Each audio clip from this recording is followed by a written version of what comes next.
Sahana Vavatu Sahano Bhunaktu Sahaviryam Karavavai Tejasvina Vaditamastu Ma Vidvishavahai. Om Shanti Shanti Shanti. May the Divine Being look over us lovingly as a mother and father. May the Divine Being support and nourish us as a mother and father. May we have the strength and skill to study together the art of spirituality. May no misunderstandings arise amongst us. Om, peace, peace, peace be unto us and to all beloved beings everywhere. So, good morning, everyone. For those of you who haven't heard, and I think you probably all have, but just so you'll know, the implant in the chest here is well along in its learning curve. It has a 6-week learning and optimization curve. It was installed May the 28th, and so it's about 2 weeks into its learning curve, and performing just exactly as it should be, according to a visit to the nurse who's in charge of these things for cardiology at Kaiser. She said it was doing just exactly what it should. So that's enough about that. Before we begin, is there anything else that anyone would like to ask or add to the conversation? All right. We're studying Swami Prabhavananda's collection of talks published as Realizing God. We're in the middle of his talk on the mind and its control. And I'm going to start back just a couple of sentences from where we left off the last time, because I want to talk a little bit about the intelligent will. The principle is to concentrate your mind upon God patiently. You must force yourself away from all mental distractions with the aid of the intelligent will.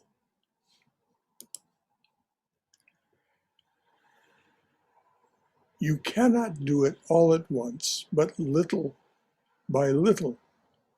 Wherever the mind runs, watch it, then bring it back. Now, should we regard distractions as a problem? No.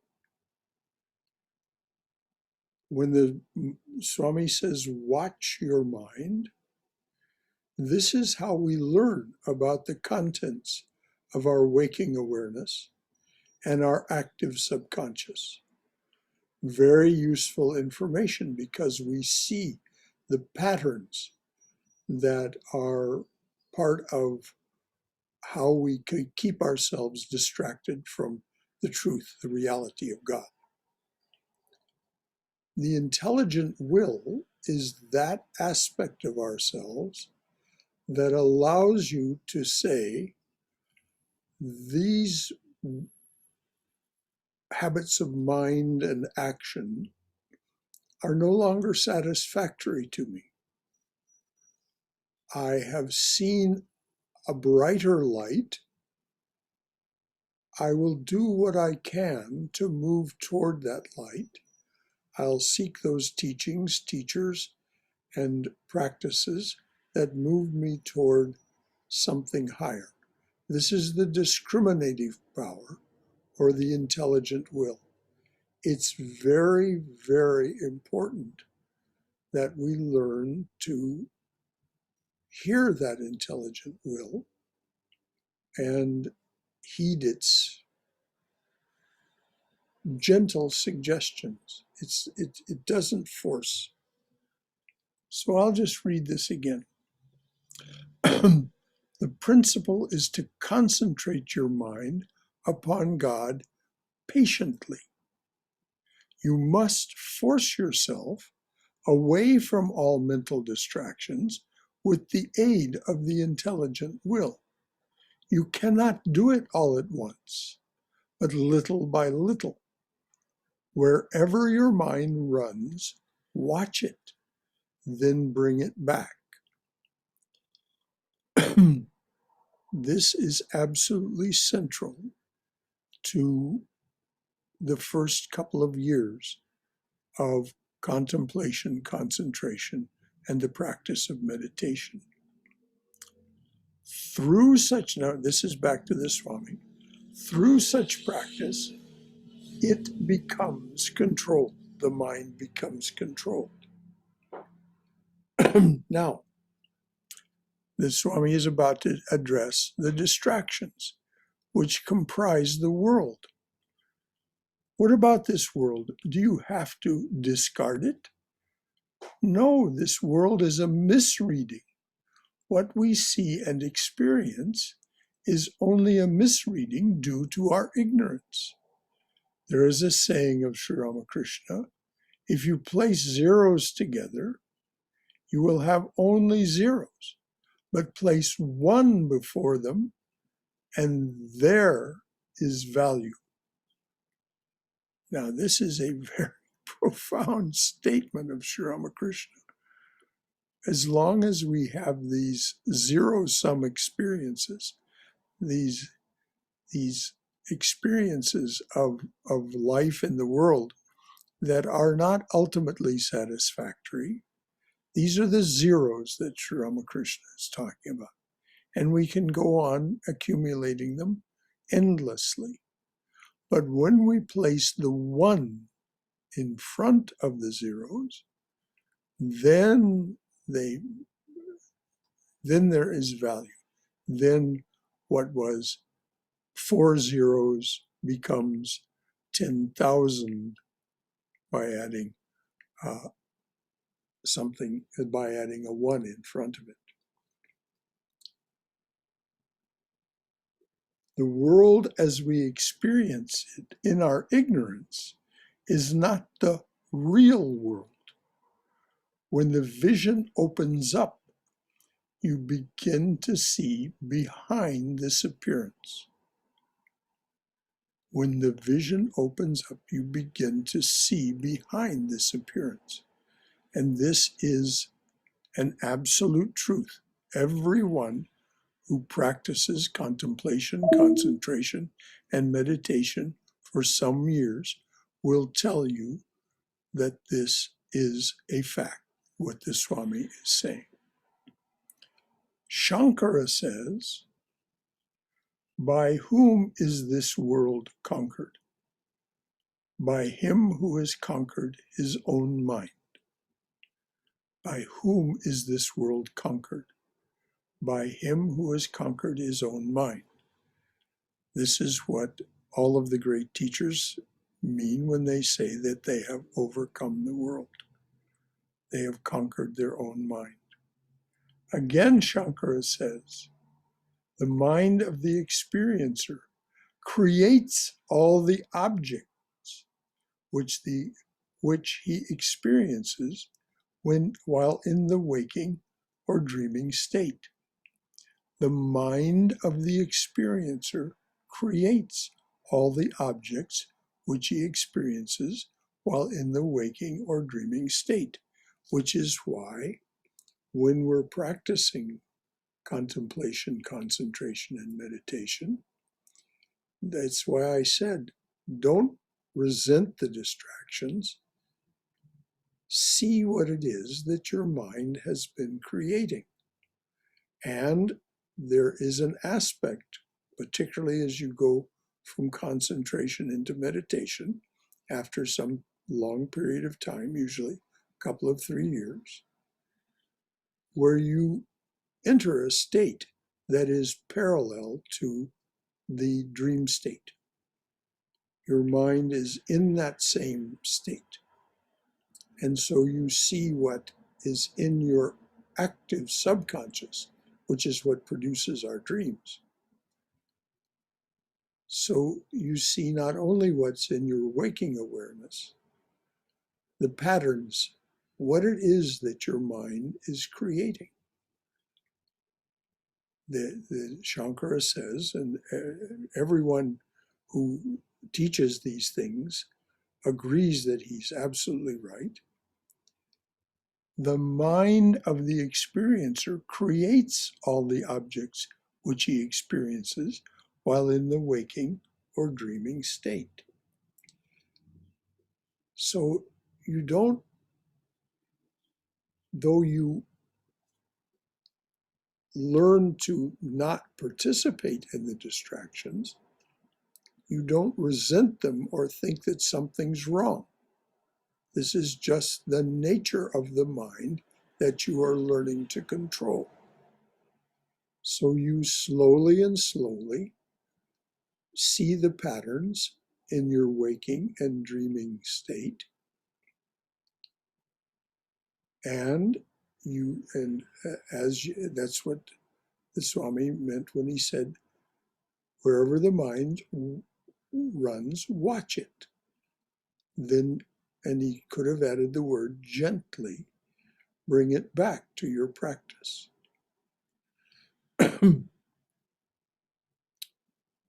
This is so key that I'd like to just stop there and ask if there are any comments or questions from anyone.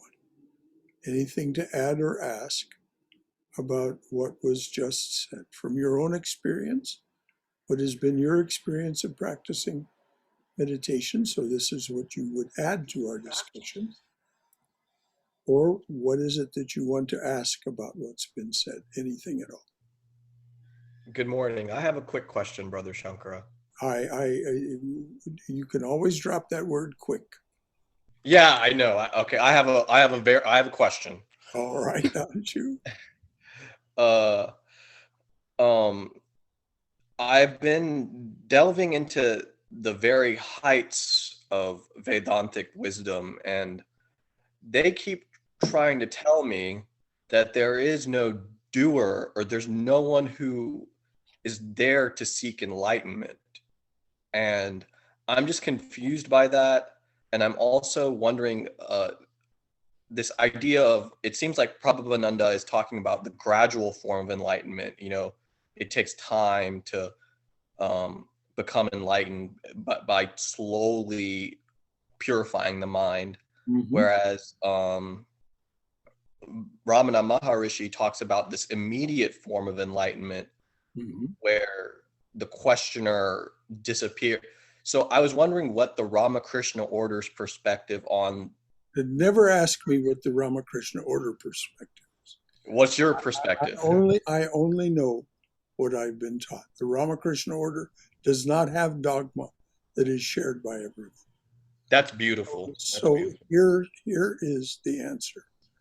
What we're talking about is two different tracks here. One is Advaita Vedanta, this non-dual. Now,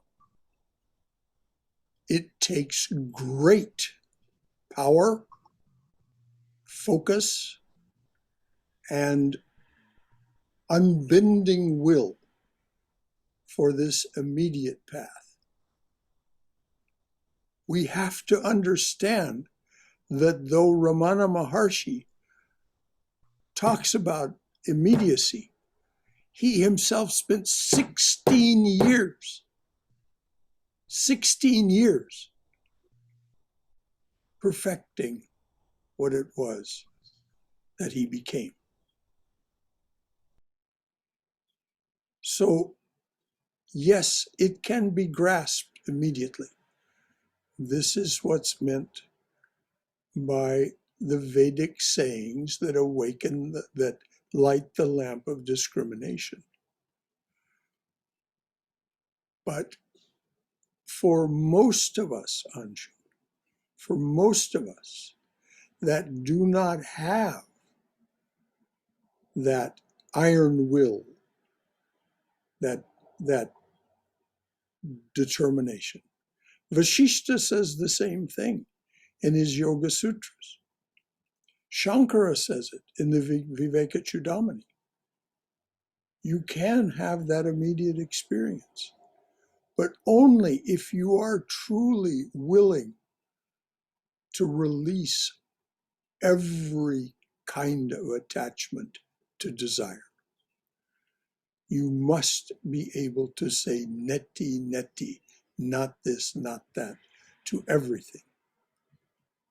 Most of us, and by that I mean 99% of us, are not capable of this.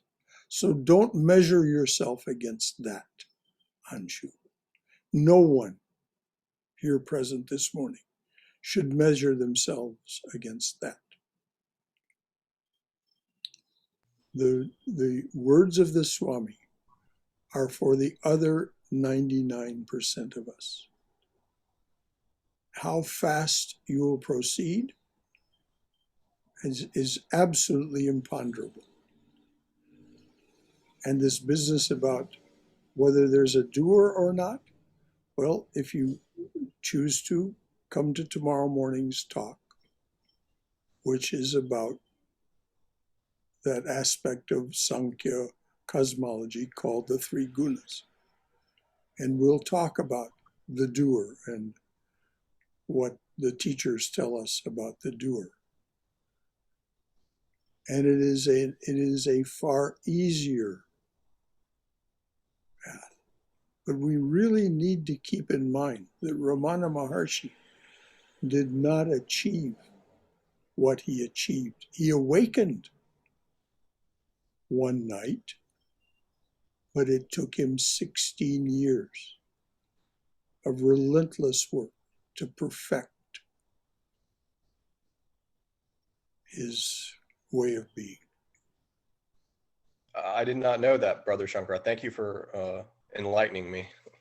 Well, you might read a life of Ramana Maharshi, but if you're going to be involved with the Ramakrishna tradition, and there's no reason, I'm not evangelizing you, I'm not saying that's what you should do.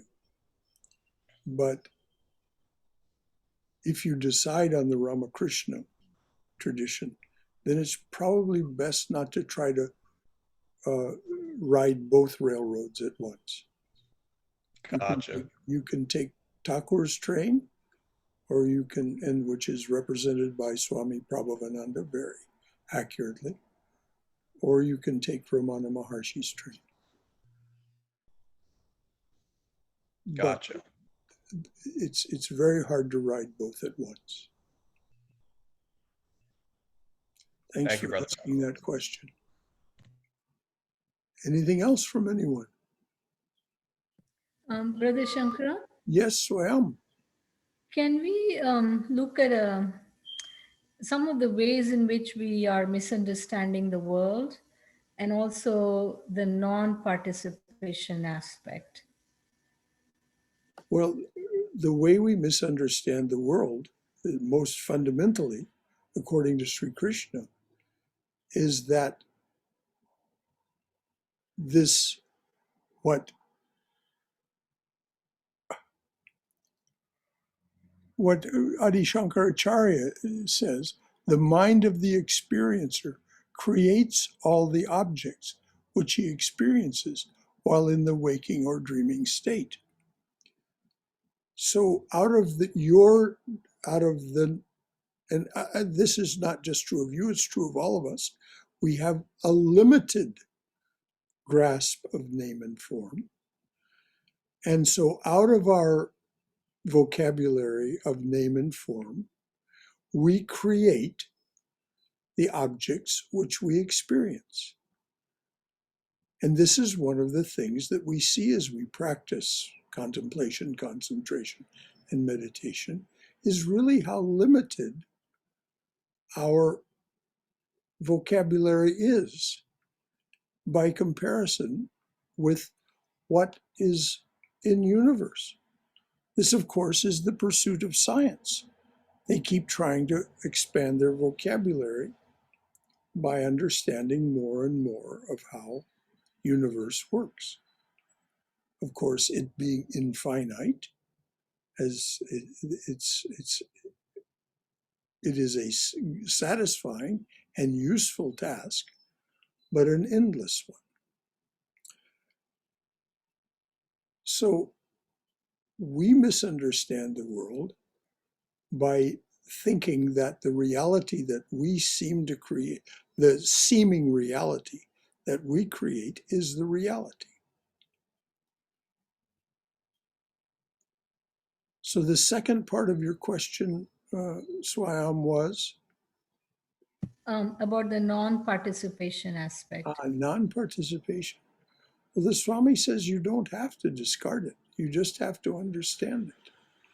You just simply have to, and you don't have to. It's not a question of have to. It's if you wish to, you can say, this serves me, this does not.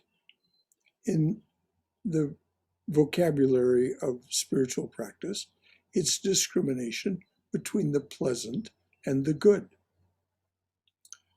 The pleasant is that which we like and which we find immediately satisfying. Doesn't last, but it's pleasant. So we can participate with those things. Or the good. Now, the good may be, particularly in the beginning, painful because we're having to change our habits and our way of thinking, speaking, and acting. But there's no imperative about non-participation. Sri Ramakrishna said, you've come to the mango grove, eat the mangoes. He said to the gentlemen, a delegation from Calcutta, go enjoy the world, I have no objection. But when you are sick of it, return to me, I have the cure. And the cure involves renunciation.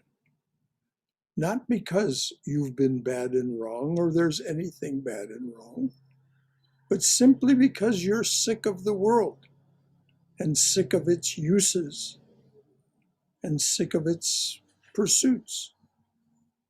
And you recognize that they are not, that their pleasantness is not serving you well.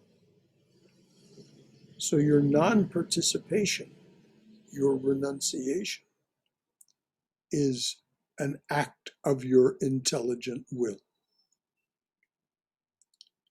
Is that clear? Yes, Brother. Or is there anything that is left unclear? No, that was pretty clear. Thank you. Okay. And we can't re-emphasize this to ourselves often enough. This is something that arises within me. We'll talk tomorrow about why. This is something that arises within me that causes me to wish to make different choices. In the beginning, it's difficult. And this is why the Swami says, as you begin this practice, just watch the mind and see how it does and what it does. Anything else from anyone? Yes. So Brother Shaka, you were talking about the zeros and the one. Mm-hmm. From my experience, that it's like you said, you have to watch it, and if you watch it, you will realize, well, at least I recognize that one is a distraction. And when that distraction comes up, what I interpret watching it to mean is to recognize that it is a distraction and see what it is. And if you can see what the distraction is, then you can delve into trying to understand why it's there. And if you can understand why it's there, then you have a good chance of being able to eliminate it. And once you eliminate it, just another one's going to come. But if you can eliminate one, the next one you'll have a system or a way of eliminating these distractions as they come. Mm-hmm. That has benefited me. It may help someone. Excellent, Robert. Thank you. Now that the one in front of the zeros that's not the metaphor that Sri Ramakrishna was using, but I understand what you've said, and I agree. The Sri Ramakrishna is saying, his metaphor is that the zeros are the distractions. Okay. And that they're endless. They're endless as long as we cooperate. But when you put the one in front, the one being the divine being, that which is creating all of this, then the whole thing has value. Then we see the value of our life, of our activities, of all of it.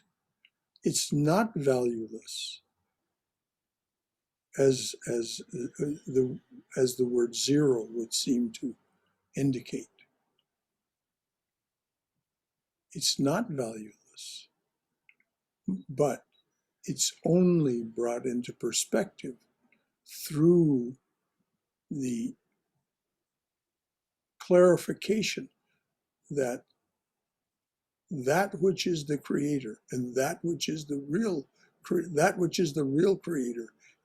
is the real experiencer is indeed that one, the divine person, the divine being. So thank you, Robert. And you're right, when we develop a method for setting aside the distractions, it becomes easier and easier over time. Anyone else? Hi, Brother Shankara, Somesh here. Hello, Somesh. Yes.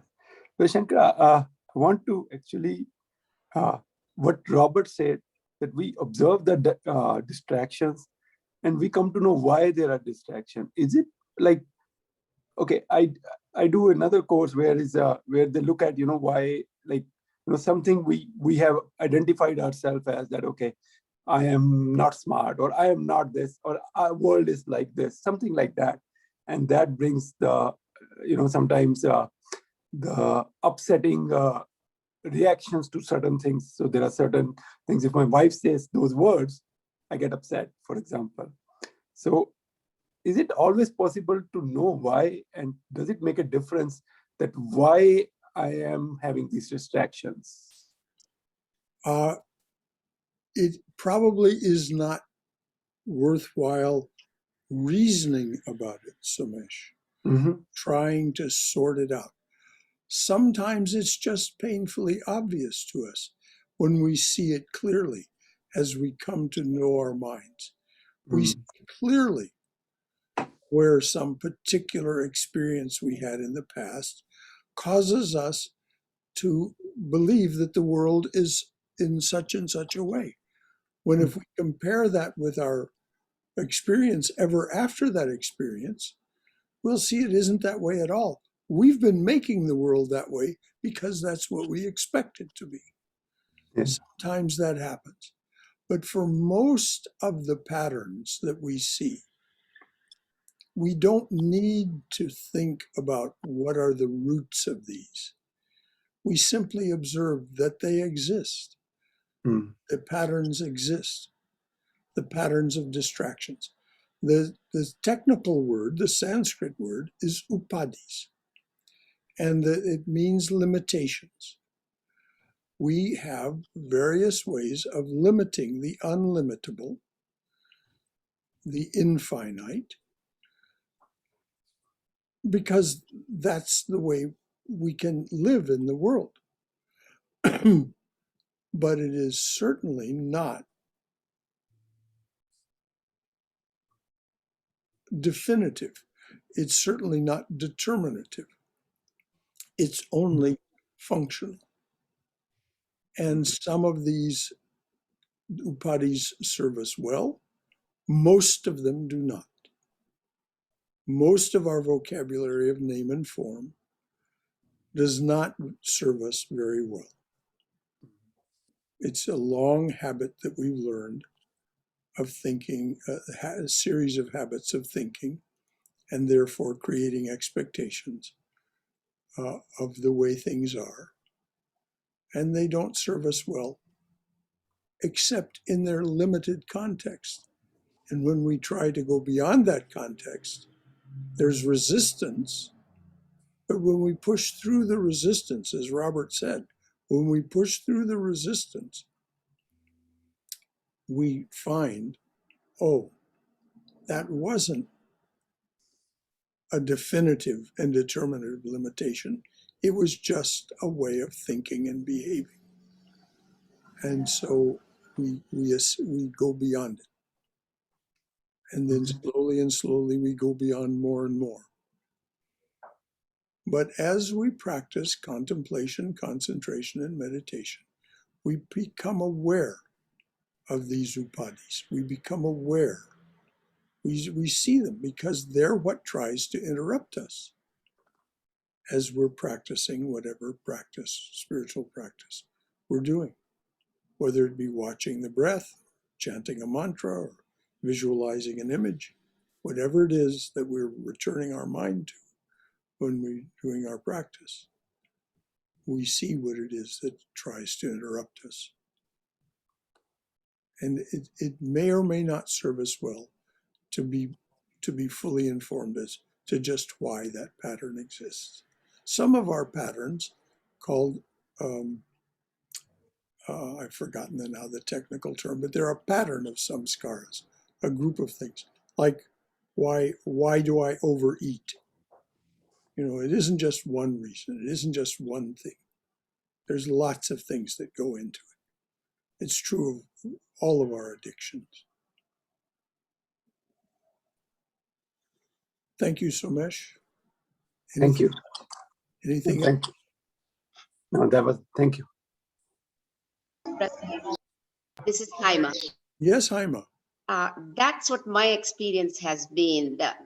The patterns become less and less important after years of doing meditation. Those thoughts will come and go, and then but you concentrate on the mantra, and then you just keep going. It's page 418 and 419. They really emphasized Prabhavananda, Swami Prabhavananda, really emphasized on page 418 and 419 very well. It reassures us it's okay to have those thoughts coming and going. Yes. Those will become less and less important.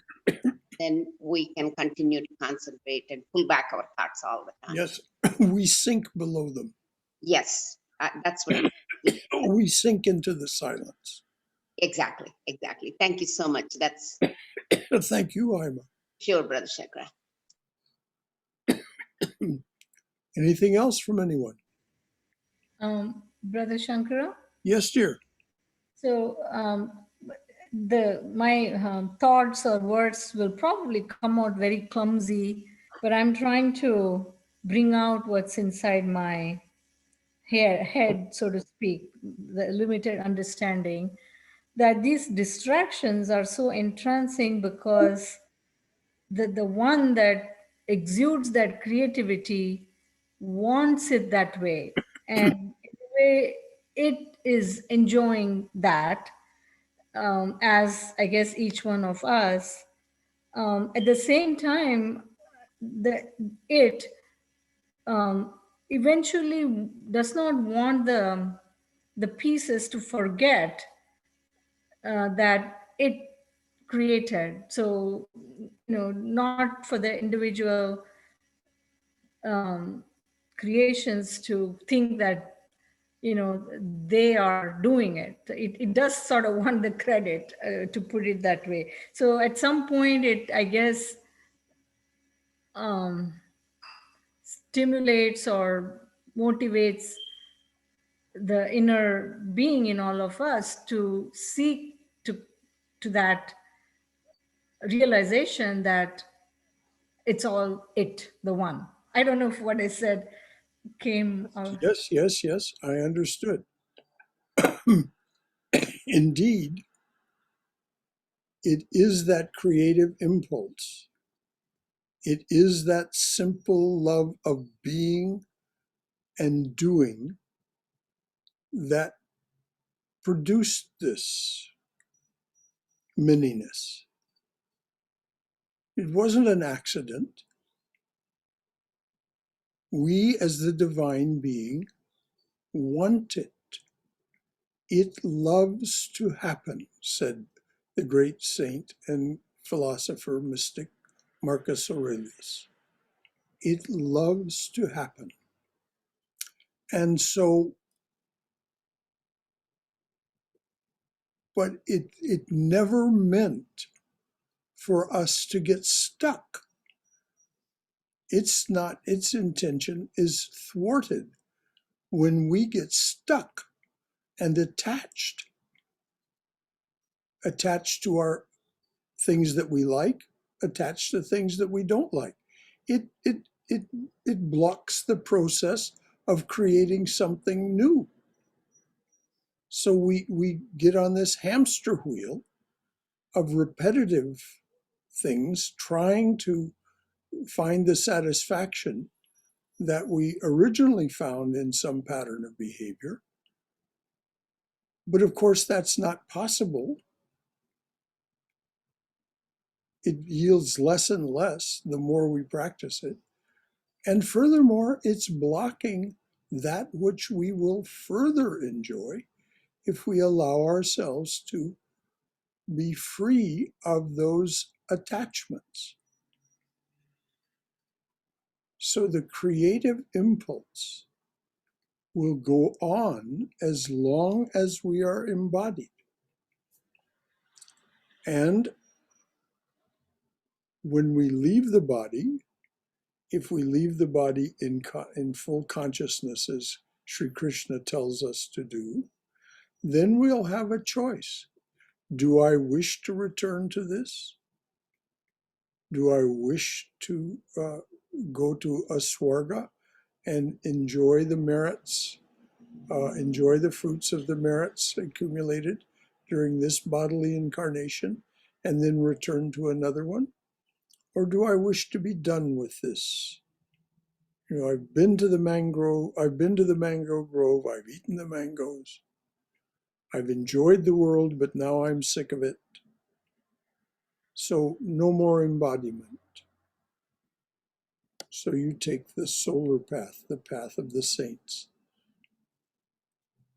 But that only happens if you have done sufficient spiritual practice to be in control of your mind as you leave the body, to be in control of your subtle body as you leave this body. So our patterns of behavior are definitely created, were originally created, and new patterns of behavior will emerge if we set aside our attachments to the old ones.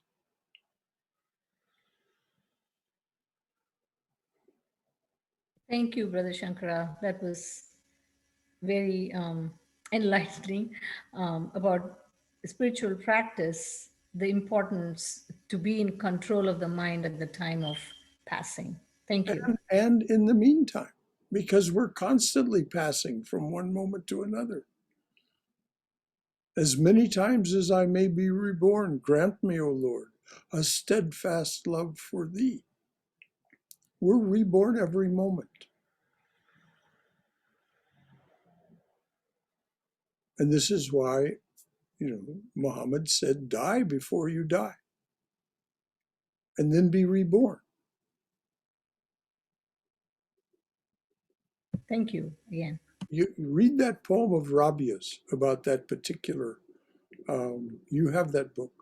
Read that poem of Rabia's about that particular phenomenon, about dying before she died.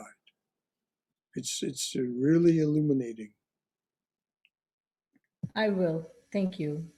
Mhm. Anything else? You said earlier you can get on the Sri Ramakrishna train or the Sri Ramana Maharshi train. These are both God-realized masters who I love and admire greatly. How do you decide which train to get on? You don't decide. Just do what arises in you. And then stick with it. You've taken Sri Ramakrishna's mantra. You were initiated. You've been following the teachers. It isn't a question of deciding. It's a question of just going within, and then whatever arises will lead you. This is the intelligent will. So whatever seems best for you, do that.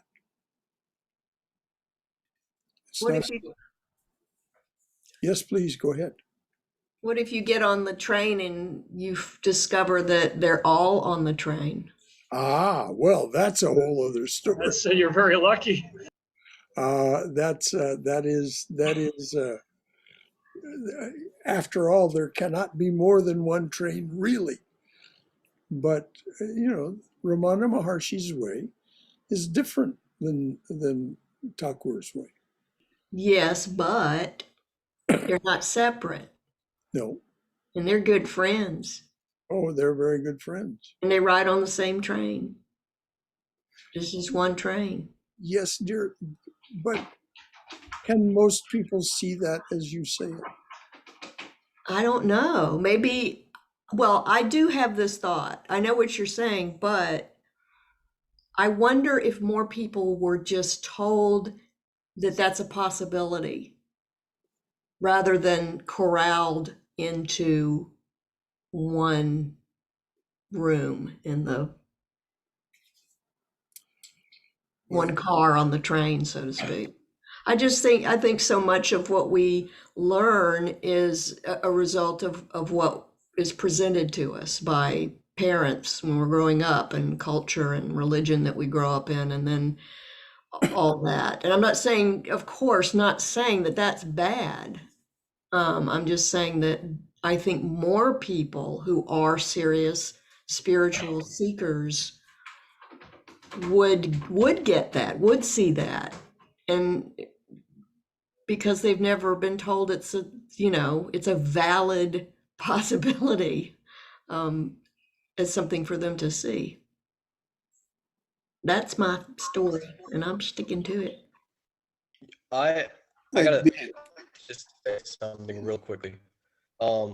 I think all the trains are going to the same destination, but for my younger, more, I mean, Cindy, you're I was gonna call you old, but but you have another perspective, whereas I'm still exploring methods, and trying to find which train serves me best. So they're going to the same destination, but I see what you're saying, though. I see what you're saying. I think you have to be true to yourself. Be true to what you feel. If you're true to what you feel, then you have to go with that and go with it until you come to a point, and if you come to a point that it's not what you feel, then that's the time to consider change.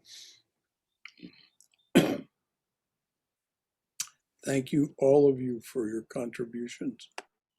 This is why there cannot possibly be one truth about an infinite reality. There cannot be one voicing of truth of an infinite reality. Each of us is unique, entirely unique. So ultimately, if we're, as Robert just so beautifully said, if you're true to yourself, that uniqueness will shape a way of being with the divine that is uniquely your own. In the beginning, you need guidance. This is how it seems as we start down this path. So, whose guidance? That's all that was meant by, this train, that train. Ultimately, of course, yes, there's only one train.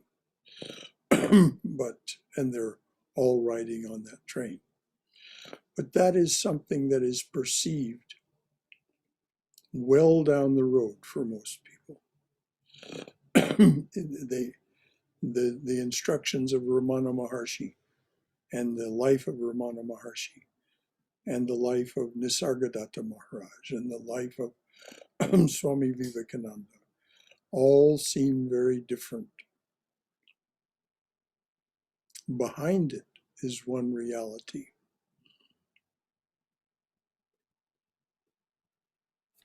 Brother Shankara, two thoughts come to my mind. One is this where the concept of the guru and the upaguru may fit? And also, Sri Ramakrishna said, dig one well rather than, keep on digging wells. So you can concentrate on one well, but maybe use different tools to dig into that well. No, dear, you use the tools that you're given by your guru in the beginning. The upaguru is something that comes later.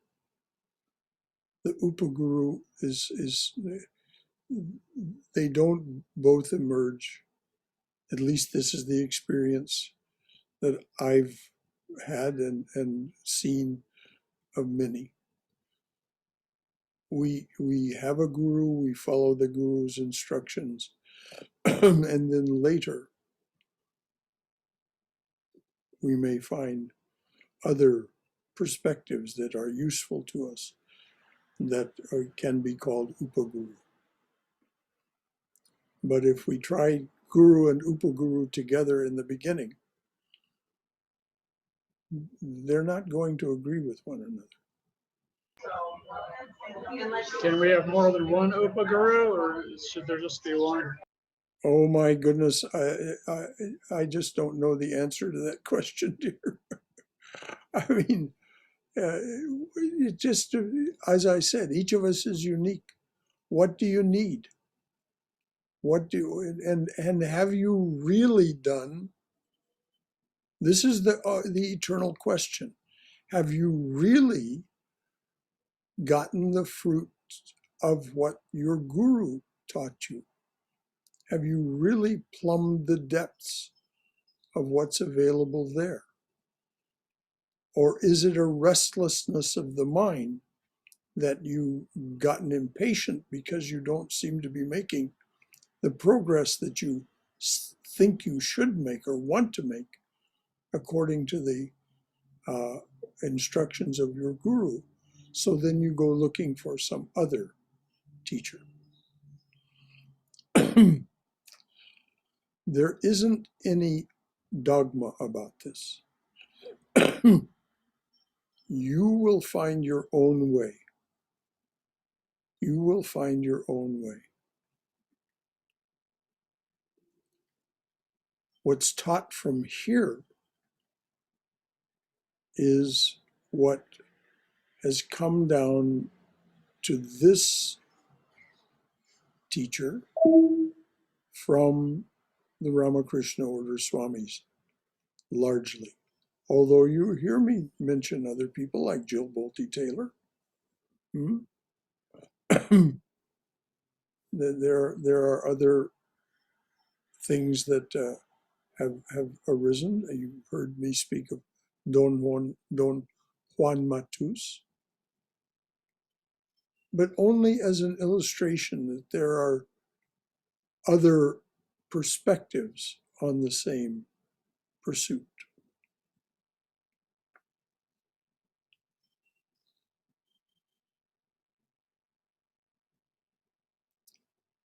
Anything else from anyone?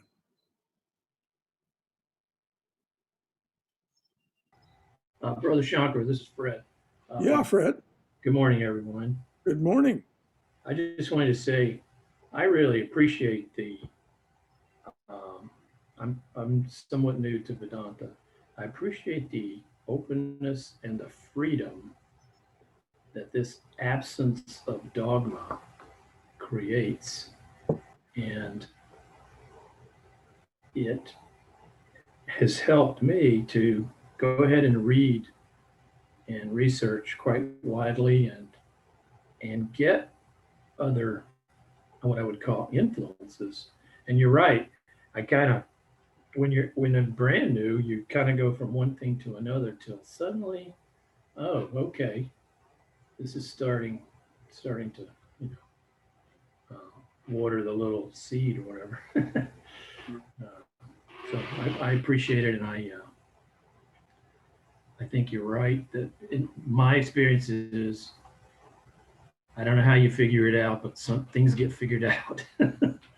Well, that's because that which wants to figure it out is pushing forward.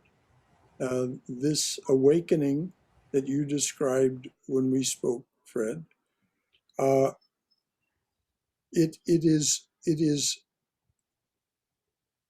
determinedly pushing forward, and it will find its way forward, and it's just glorious. So exult in it, revel in it. This is the opening toward something very different and something very remarkable and wonderful. Thank you. Thank you.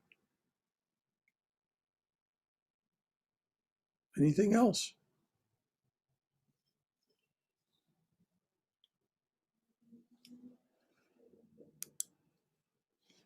Okay, the Swami says, Swami Prabhavananda says, we know we create experiences in dream, but Shankara affirms that in our waking state also, what we see is our own creation.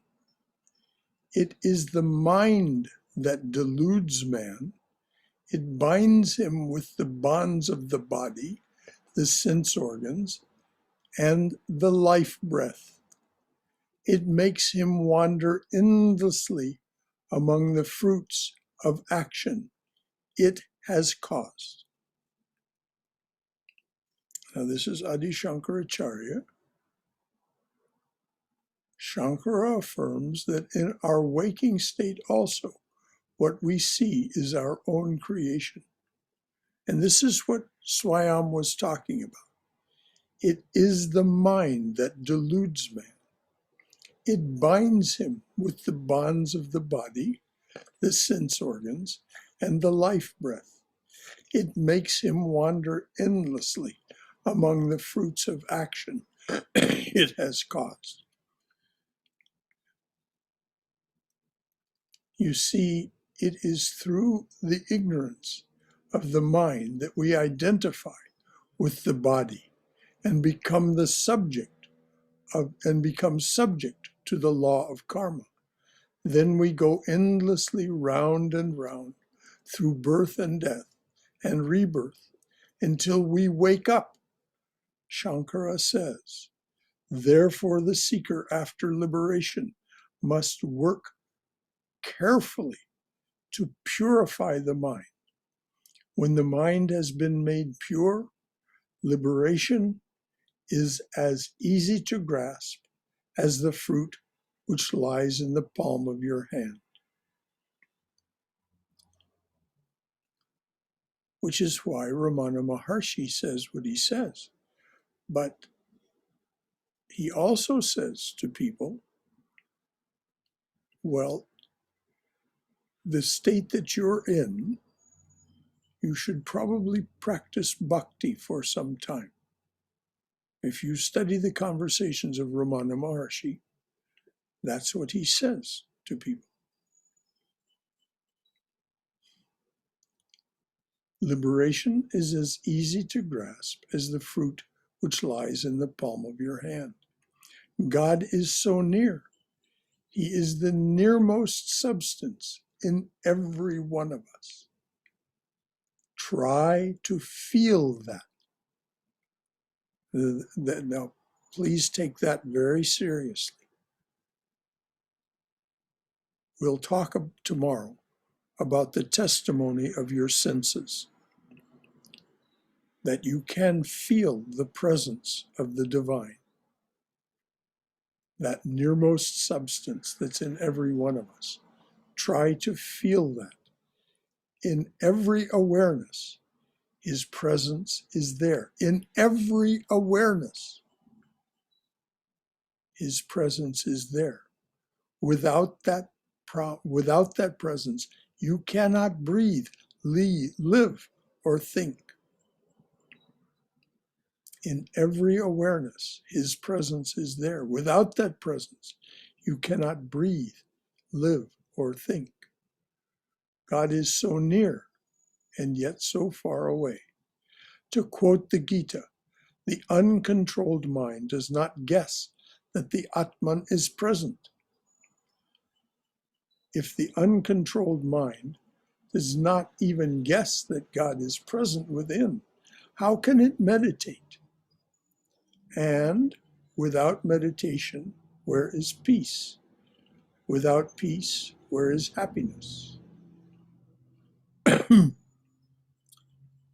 So something in us awakens and begins to sense this, that God is so near.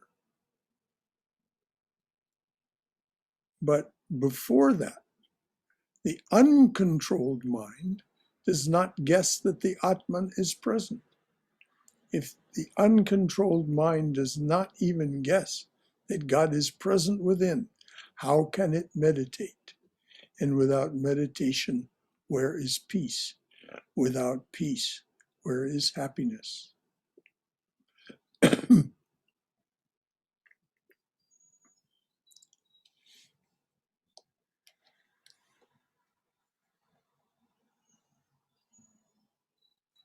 Okay, I'm gonna stop there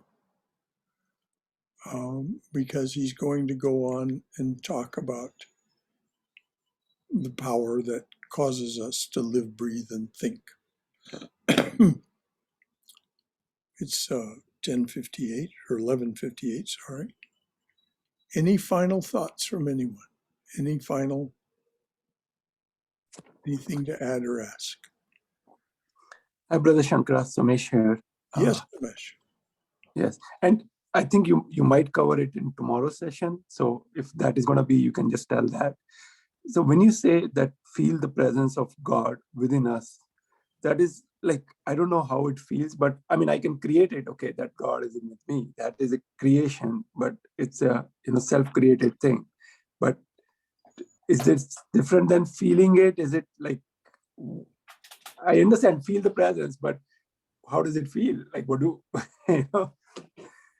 That's lost. Well, Sumesh, we come to it through practice. It isn't an invention of the mind. Mm.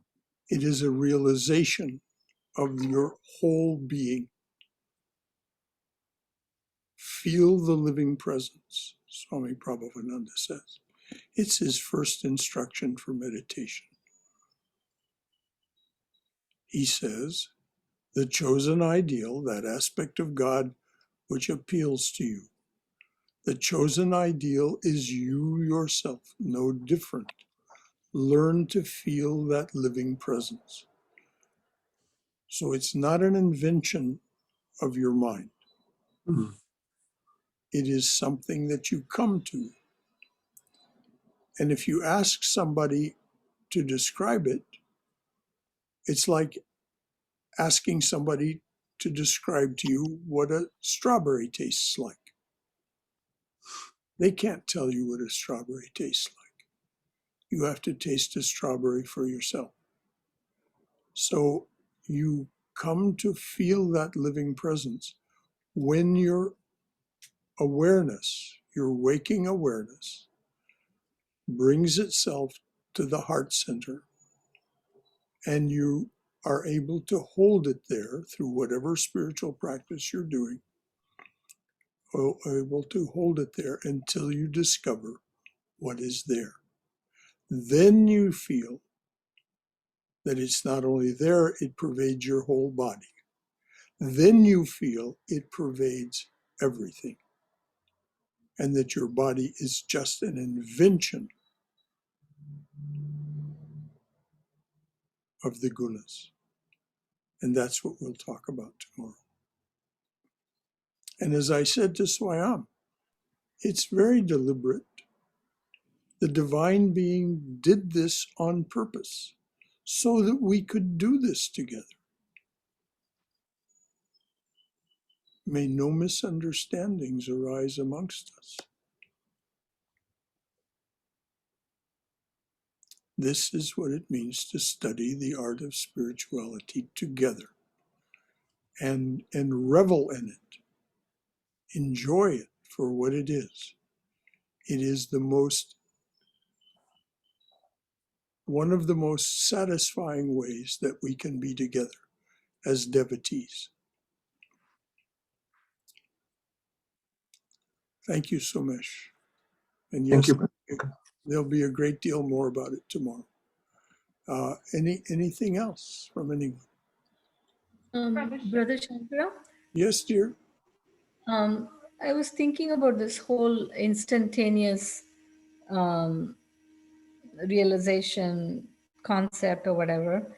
But what I'm thinking is, even for Buddha, it took like years of search and meditation. So after lifetimes or whatever time it takes, I guess when that moment of realization or truth comes, it is momentous.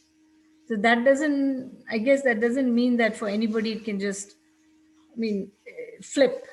It takes effort, and then when the grace comes, the turn probably happens in a moment. Would that be a correct interpretation? Like Shankara said, the mind dropped like a hailstorm. Yes. Yes.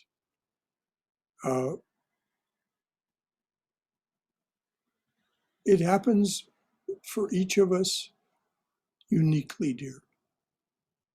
Some like a thunderclap, some like this emerging awareness that I spoke of. We discover something within us. We begin to identify with that. We find that it isn't just there within the heart center, but throughout our entire being. And then it goes on, and we begin to see its presence everywhere.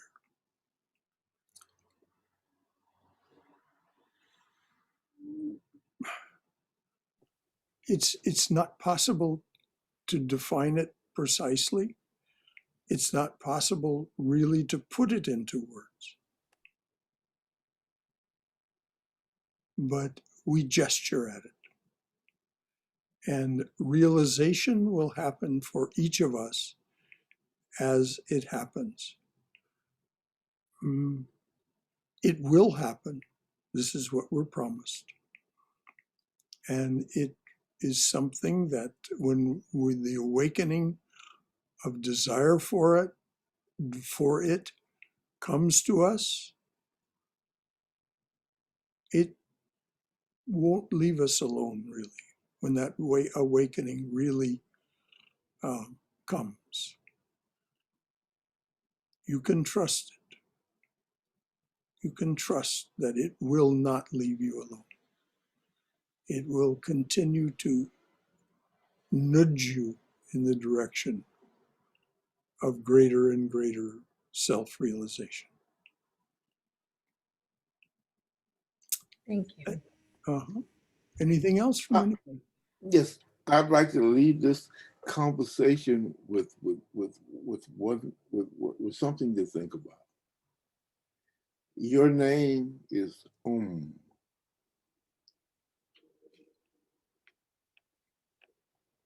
Yes, that's it. Because Om contains it all. If we meditate on Om as a bija, we see that it is the seed for everything, which is why it's part of mantras. Anything else, dears?